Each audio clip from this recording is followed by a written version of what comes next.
there was something going on besides robbery. He woke them up in the middle of the night. They knew they were getting beaten, and they knew they were going to die.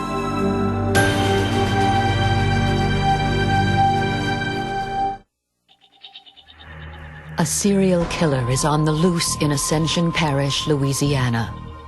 6 elderly victims have been murdered, including 71-year-old Lillian Philippe. Though police believe robbery is the motive, they're disturbed by the viciousness of the attacks. You've got your whole community in fear of who's next. When you go into somebody's house, that's man's house is his castle. And when you're robbing the castle and killing the king and the queen, you got a problem.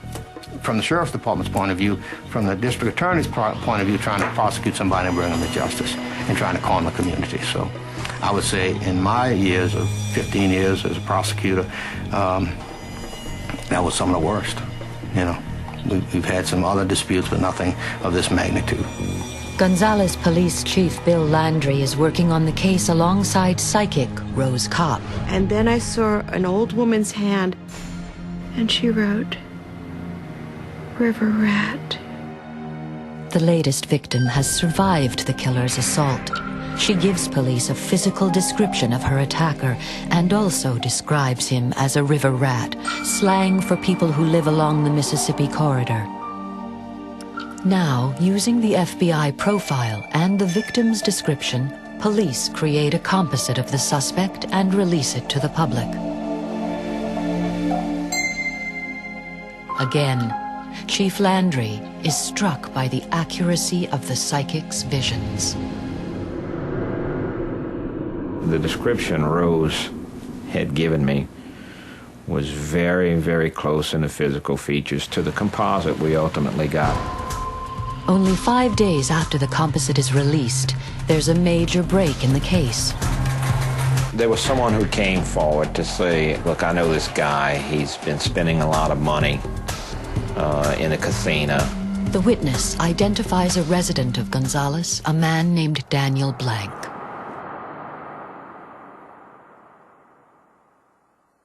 When you gamble, you have that little cord you put in a slot machine, or it tracks not only your earnings, but your losses also.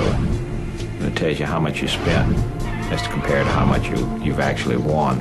And they gathered substantial information about, $80,000, $100,000 worth of gambling that he was doing at all of these casinos. And you compare that with what you thought his salary would be for a self-employed mechanic, and it just didn't add up. Then you look at what associations Daniel may have had with each victim, and there was some relationship with auto parts, maybe a friend of the family. Everything just started really funneling right toward Daniel Blank. Police go looking for Daniel Blank at his last known address.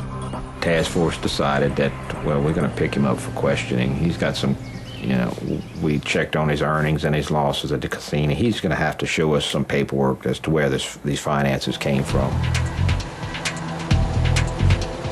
We began looking for him and learned that he had ultimately just recently had moved to Onalaska, Texas. And so we contacted the authorities in Onalaska and sent our task force to Texas to further the investigation. In Onalaska, Texas, investigators find Daniel Blank and question him about the murders. It was a very long interview. I think it was approximately a 12-hour interview. And when he finally began to confess, of course, they went through each one of the crimes that were committed in detail, like a separate mini interview within the 12-hour interview. And that's when I hit her with it. With what? With the thing, whatever it was I had in my hand. During his interrogation, Daniel Blank admits to all 6 murders, including that of Lillian Philippe. Police also pick up the mysterious Cindy from Rose's visions. We discovered Cindy and learned that Cindy was actually Daniel Blank's girlfriend. And Cindy was the one Rose saw in the waitress outfit. Cindy worked at a little cafe. Daniel would frequent the cafe because there were video poker machines, gambling machines, and Daniel would, and I feel that's how Rose saw Cindy, but when she saw Cindy, Daniel would have been right inside gambling. So she actually saw them both there, but she only read Cindy's name, I think. Police learned Cindy waitresses across the street from the site of the old slaughterhouse, just as Rose had envisioned. His girlfriend, Cindy Bellard, is released after making a deal to cooperate with prosecutors. In his confession, Blank reveals the brutal details of his murder of Lillian Philippe. After using the wrought iron chair to gain access to the home, Daniel Blank attacked the elderly widow with a trophy, then stabbed her to death with a kitchen knife.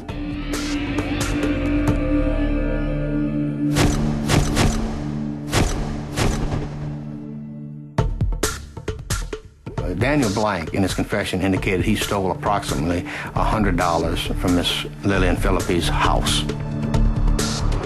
My conclusion was there was something going on besides robbery in the manner in which he beat people. He woke them up in the middle of the night, first of all. If you look at it, they knew they were getting beaten and they knew they were going to die. And for some reason, I feel he wanted them to know that they were going to get beaten to death, because other than that, you could have just simply went in, stole what you wanted and leave out, or there were more humane ways. If you're going to kill somebody, there are more humane ways than to beat them with a baseball bat, beat them with a trophy, slice them with a knife, beat them with a briar hook, chop them up, or whatever he was trying to do. 2 years after the crime, on September 2nd, 1999, a jury finds Daniel Blank guilty of the first-degree murder of Lillian Philippe. He is sentenced to death. The main factor to me was that he was taken off the streets. He was not going to harm anyone else, so that was satisfaction. Despite being over 4,000 miles away in Honolulu, Hawaii, somehow Rose Kopp was able to tell investigators in Gonzales, Louisiana, remarkable details that at the time only the killer could have known. He did use a chair to break into Lillian's home. His girlfriend was a waitress named Cindy, and his appearance matches Rose's physical description of the killer. He had a gambling problem, and he was a river rat. For Ascension Parish, the conviction of Daniel Blank returns a sense of peace. For the family of Lillian Philippe, it means justice. And for Rose Kopp, it means vindication for the psychic powers even she finds inexplicable. I'm surprised, happy, exhilarated, satisfied. I love catching bad guys. Not to say that Rose had everything signed, sealed, and delivered, but I think Rose's journeys did aid us to ultimately get the right guy.